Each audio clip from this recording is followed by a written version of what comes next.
થોડાક દિવસ પહેલા આપણે ખાદી કોટનની 450 વાળી સાડીની રીલ્સ બનાવેલી હતી. એમાં ઘણા બધા કસ્ટમરોને એમના મનગમતા કલર નહોતા મળી શક્યા. તો એવા લોકો માટે ખાસ આજે માત્ર 450 રૂપિયા વાળી કોટન સાડીમાં લગભગ બધા કલરોનો ફૂલ સ્ટોક આવી ગયો છે. ફૂલ ક્વોન્ટિટી છે. તો જે કોઈ બી લોકોને ઓર્ડર કરવાના હોય તે લોકો જલ્દીથી આપણા વોટ્સઅપ નંબર ઉપર એમના ઓર્ડર બુક કરાવી શકે છે.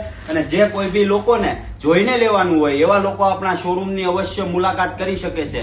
અને ઘણા બધા લોકો એવા છે કે જેમણે આપણી રીલ્સ જોઈ છે પણ આપણને ફોલો નથી કર્યા. તો એવા લોકો માટે ખાસ કે તે લોકો અમને જલ્દીથી અમારા ઇન્સ્ટાગ્રામ પેજને ફોલો કરી દે, જેથી કરીને તેમને અમારી રેગ્યુલર બધી જ રીલ્સનું અપડેટ મળતું રહે. અને જી હા, હજી એક વાત કે ઘણા બધા કસ્ટમરોની એવી ડિમાન્ડ હતી કે ટીશ્યુ સાડીમાં એમને બોર્ડર વાળી સાડી જોઈએ છે. એવા લોકો માટે ખાસ ટીશ્યુ સાડીમાં બોર્ડર વાળી સાડીનું કલેક્શન આવી ગયું છે. જોઈ લો, આ રીતનું એકદમ સોફ્ટ ટાઈપનું કપડું લેવાનું છે. તો આવા કલેક્શન જે કોઈ બી લોકોને ખરીદવાના હોય તે લોકો એકવાર અવશ્ય શોરૂમની વિઝિટ કરો. અને જે કોઈ બી લોકોને ઓનલાઈન ખરીદવાનું હોય તે લોકો આપણા ઓનલાઈન નંબર ઉપર ઓર્ડર બુક કરાવી શકે છે. Thank you.